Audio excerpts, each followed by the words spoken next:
काफी ऐसा ठीक है आपको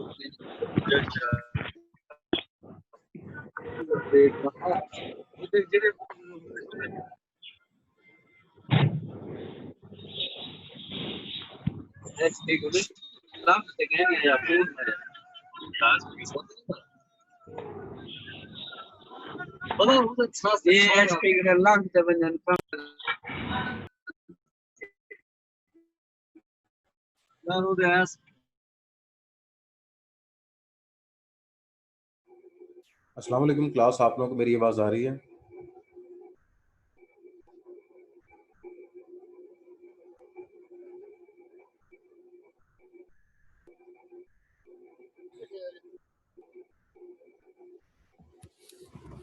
क्लास, आप लोगों को मेरी आवाज़ आ रही है?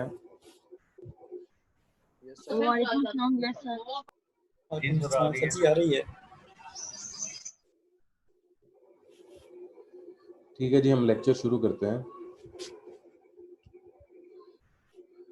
हमने कल स्टैंडर्ड्स तक अपना लेक्चर कंप्लीट किया था। आज हम स्टैंडर्ड से आगे ऑनवर्ड जा रहे हैं।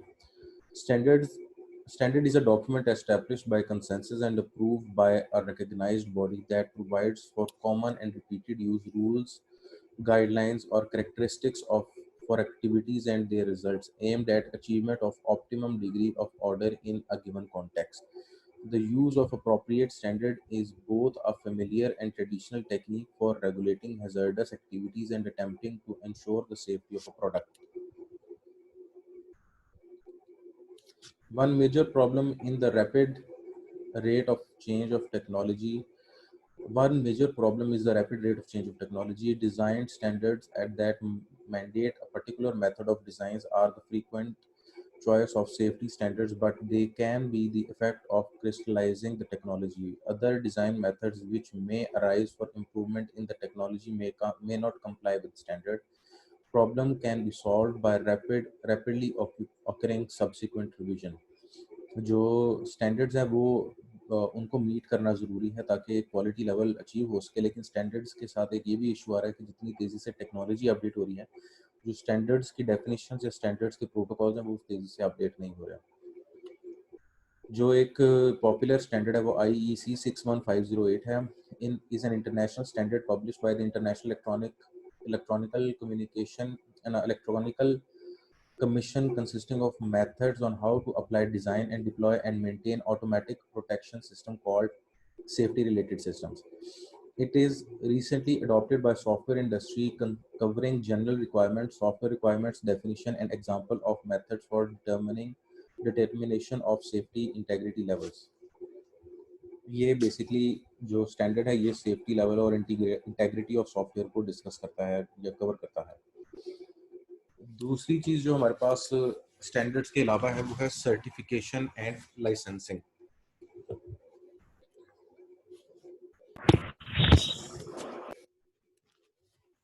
जो सर्टिफिकेशन और लाइसेंसिंग है बेसिकली ये कोई ना कोई एक ऐसी रेगुलेटरी बॉडी इशू करेगी जिसका कोई टेस्टिंग क्राइटेरिया होगा।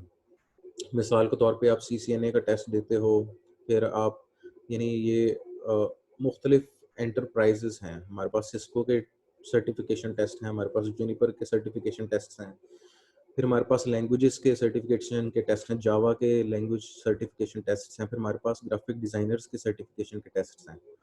तो ये सारी सर्टिफिकेशंस जो हैं ये बेसिकली एक लेवल ऑफ क्वालिटी को प्रेजेंट करती हैं। इसी तरह लाइसेंसिंग है, लाइसेंसिंग बॉडीज एग्जिस्ट करती हैं। अब हमारे पास ऐसे जो सॉफ्टवेयर ऑडिटिंग कंपनीज हैं जो कि सॉफ्टवेयर के ऑडिट्स करती हैं और फिर लाइसेंस उनको इशू करती हैं कि जी ये सिक्योरिटी वाइज इतना बेहतर सॉफ्टवेयर है, या ये फिर परफॉर्मेंस वाइज इतना बेहतर सॉफ्टवेयर है, या फिर इसकी जो ग्राफिकल आउटपुट है वो इतनी बेहतर है। तो लाइसेंसिंग और सर्टिफिकेशन भी स्टैंडर्ड्स को कम्प्लीमेंट करते हैं। Certification and licensing are also the example of regulation which can be applied to both products and practitioners. They can also be used in conjunction with standard as when a product is certified against a particular standard. The term certification and licensing are often used interchangeably, but strictly certification requires that either the product and the practitioner conforms to some specified standards, but there is no bar to the marketing of uncertified products or practicing of uncertified practitioners. A licensing requirement, on the other hand, means that the product cannot go on the market at all, or practitioner operate useless or a practitioner operate unless the product is licensed or the practitioner in possession of the requisite license. Licensing is therefore a more severe form of certification. Licensing is bound to have a restrictive effect on the market, but this is usually considered to be justified in safety related situation. Professional code of practice.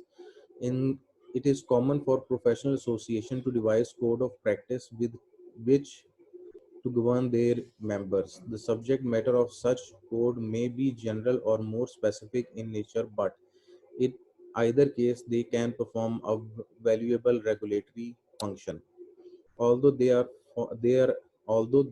a form of self-regulation which is not in itself legally binding, they are capable of producing legal effect if incorporated into the terms of contract.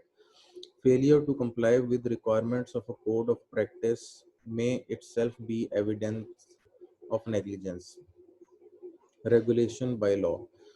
The law also exerts a regulatory effect either directly or indirectly. There are two ways of direct application: by requiring compliance with other form of regulations such as standards and licensing, by incorporating similar requirements into the statute.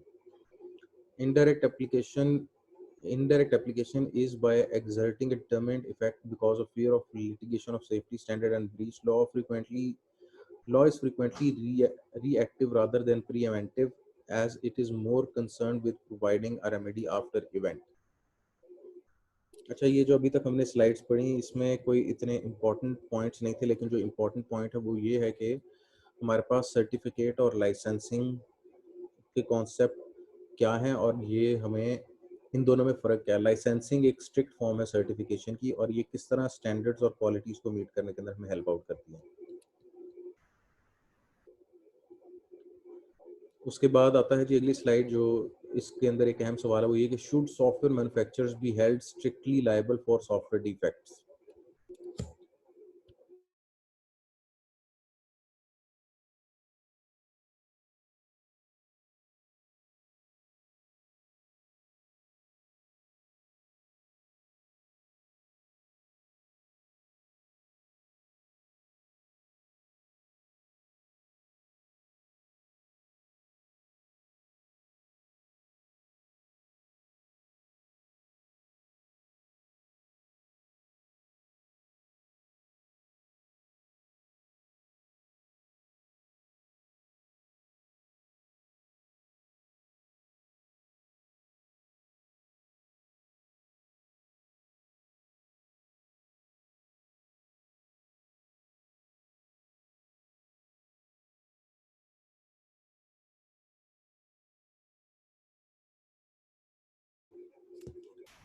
सवाल है जी, should software manufacturers be held strictly liable for software defects. Should software manufacturers be held strictly for software defects. अब ये जो सवाल है ये है कि आपने एक सॉफ्टवेयर बनाकर दिया और सॉफ्टवेयर बना के देने के बाद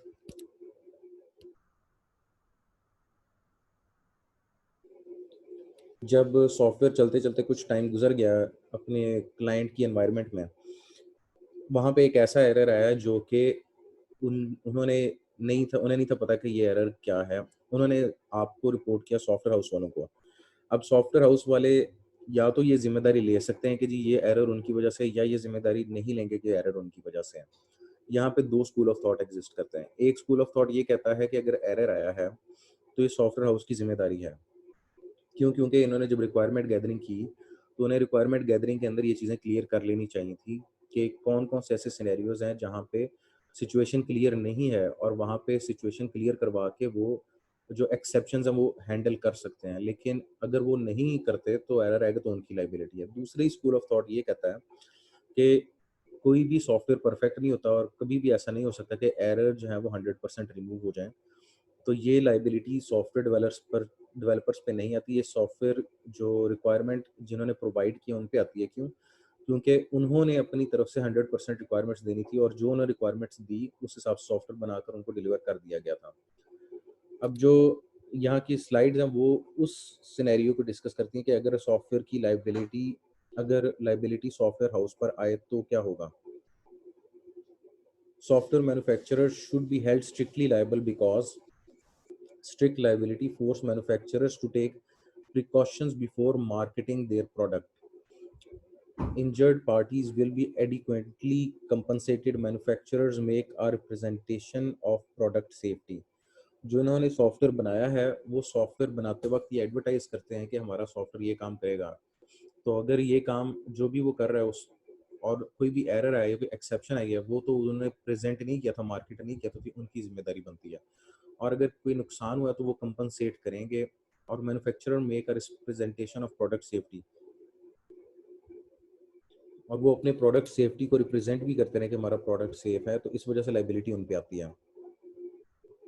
लेकिन दूसरी साइड पे इसका नेगेटिव इफेक्ट है कि अगर कंपनी जिम्मेदारी लेती है कि ये लाइबिलिटी हम पर आएगी, तो इससे सॉफ्टवेयर हाउस के अंदर क्या नेगेटिव इफेक्ट होगा। Software manufacturer should be held negligible because strict liability will cause unnecessary burden upon computer software manufacturers. जो कंप्यूटर सॉफ्टवेयर को मैन्युफैक्चर करते हैं उन पर ये बर्डन पड़ेगा कि ये हमें वो चीज़ जिम्मेदारी हम पर डाली जा रही है जो कि हमें, जिसका सिचुएशन क्लियर नहीं है कि एरर कहाँ पे आएगा, तो हम पे एक ऐसी लाइबिलिटी आ रही है जिसकी हम गारंटी नहीं दे सकते हम इसको कवर कर सकते हैं।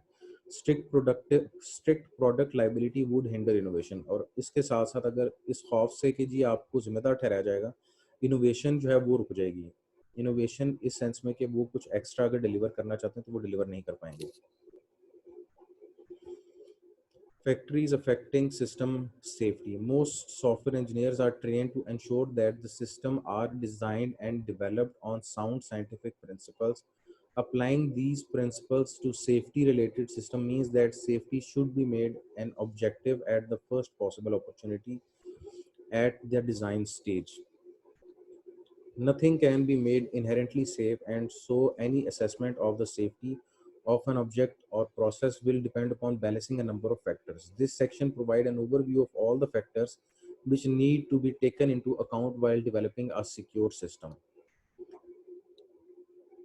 Before finalizing and producing further Before finalizing and proceeding further with the design of a safety related application, it is necessary to arrange a full hazard analysis. The reason is the identification of all potential dangerous situations.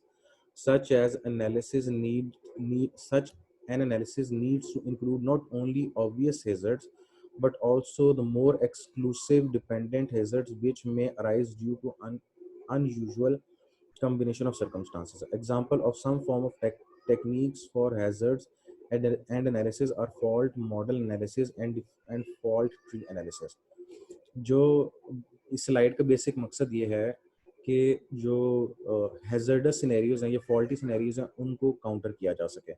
अब यहाँ पे एक concept है, वो आपने एक subject पढ़ा, उसका नाम है ऑटोमेटा, जहाँ पे हम स्टेट्स डिफाइन करते हैं और ये भी बताते हैं कि किस तरह एक स्टेट दूसरी स्टेट में ट्रांजिशन करेगी। तो बेसिक कॉन्सेप्ट ये है स्टेट्स डिफाइन करने का। जो एप्लीकेशन है उसके जो नॉर्मल प्रोसेसेस हैं वो स्टेट्स रिप्रेजेंट करते हैं, लेकिन किसी भी नॉर्मल प्रोसेस के ऊपर हमें एक्सेप्शन हैंडलिंग करनी पड़ती है, ट्राई कैच लगाना पड़ता है कि अगर ये इस रिक्वायर्ड प्रोसेस के तहत काम ना करे तो उस सिनेरियो में क्या होना चाहिए कि एप्लीकेशन सेफली एग्जिट हो या फिर नुकसान कम से कम हो। तो ये डिज़ाइन फेज के अंदर ही हमें प्लान करना चाहिए प्रोग्रामिंग तक पहुंचने से पहले। और जो डिज़ाइनिंग फेज़ है इसका, वो एक ऑटोमेटा का एनालिसिस का फेज़ है जहाँ पे आप स्टेट्स बनाकर मुख्तलिफ स्टेट्स को कनेक्ट करते हैं। Requirements and specification. Detailing the requirements is the first step toward ensuring the correct end product is produced. For this to be achieved, it is necessary for the analyst, designer, and implementer to fully understand the nature of the product. ये slide करिए कि errors को minimise करने के लिए, hazardous situations को minimise करने के लिए रिक्वायरमेंट गैदरिंग पे ही इसको मेक श्योर किया जाए कि रिक्वायरमेंट्स को बहुत क्लियरली कस्टमर से गैदर किया जाए। For this to be achieved, it is necessary for the analyst, designer, and implementer to fully understand the nature of the product. In many cases, the user, despite possessing detailed knowledge of the application, will not have sufficient understanding of the precise working of the computer system to appreciate whether it is trustworthy or not. This is also true in reverse. Software engineers cannot be expected to immediately aware of all the subtle shades pertaining to the particular application. One prerequisite, therefore, for the safe design is full and frank discussion between the consumer and designer with a view to creating total understanding regarding both the nature of the product and the required safety performance. जो आखिरी ये पिछली दो slide गुजरी उसमें ये कहा गया कि जो सॉफ्टवेयर रिक्वायरमेंट की स्टेज है वहाँ पे सॉफ्टवेयर इंजीनियर को जो रिक्वायरमेंट्स ले रहा है क्लियरली यूज़र से इंफॉर्मेशन गैदर करनी चाहिए इस पॉइंट ऑफ व्यू से कि वो कंप्यूटर का बंदा नहीं, उसको ये डिटेल जो स्टेप्स हैं या डिटेल्स के अंदर आते हैं कि जी लेट्स सपोज हमने यूज़र नेम पासवर्ड उससे लेना है, वो एक फॉर्म बनवा रहा है यूज़र नेम पासवर्ड का, तो जी यूज़र नेम और पासवर्ड के अंदर जो हम एक फिल्टर लगाते हैं कि ये @ लाजमी होना चाहिए और .com या .in या .pk .gov ये ज़रूर आने चाहिए। इस तरह पासवर्ड में लिमिट लगाई जाती है कि पासवर्ड स्ट्रॉन्ग, वीक या एवरेज है, तो ये चीज़ें अब कंप्यूटर वाला बंदा उसको गाइड करेगा तो कहेगा हाँ ये इम्प्लीमेंट कर दो, अगर वो गाइड ही नहीं करेगा तो वो ये बताएगा नहीं कि अच्छा ये होना चाहिए। जब आप बनाकर दे देंगे तो वो तो आपको ये कहेगा बाकी वह सारी जगहों पर दिया था आपने ये क्यों नहीं बनाया। तो आपको अपनी तरफ से उनकी तरफ आपको अपनी तरफ से क्लैरिटी रखनी है, और जो जिन्होंने प्रोडक्ट बनवाना है उनको भी टेक्निकल क्लैरिटी आपको देनी है, क्योंकि टेक्निकल क्लैरिटी के अंदर वो अपने फार्मूलाज को जानते हैं, अपने प्रोसेसेस को जानते हैं। अगर कहीं वो उस चीज़ को छुपाएंगे, मिसाल के तौर पे अगर कोई फाइनेंशियल एप्लीकेशन बनवा रहा है और वो जानबूझ के फाइनेंशियल एप्लीकेशन में ऑडिटर्स को धोखा देने के लिए कुछ ऐसे मॉड्यूल बनाता है जो फाइनेंशियल इंफॉर्मेशन को हाइड करता है, तो ये उसकी तरफ से एक हैजर्डस प्रोसेस या हैजर्डस प्रैक्टिस की गई है। दोनों सिनेरियोज में जो एट द एंड कंक्लूजन ये है कि वो फ्रैंक एंड फुल डिस्कशन होना चाहिए ताकि सॉफ्टवेयर अच्छा बन सके। आगे आ जाता है reliability and safety. Reliability is defined as the probability of performing the intended purpose adequately for the period of time intended under the operating conditions encountered. Safety, on the other hand, can be defined as the probability that no accident will occur in a given length of time due to system failure. Define reliability and safety.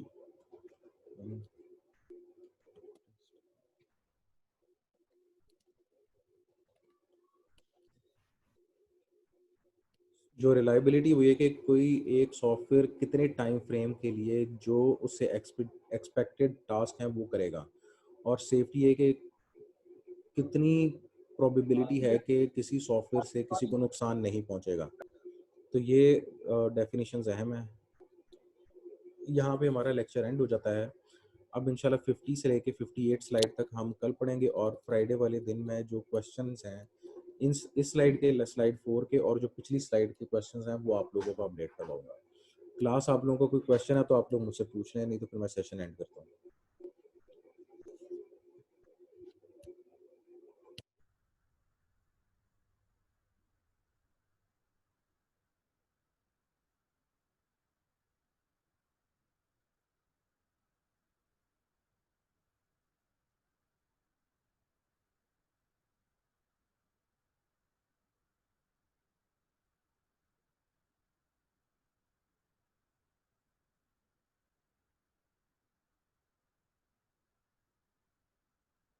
चले ठीक है students, अल्लाह पाक आपको, आपके घर वालों को अपनी हिफाजत में रखे।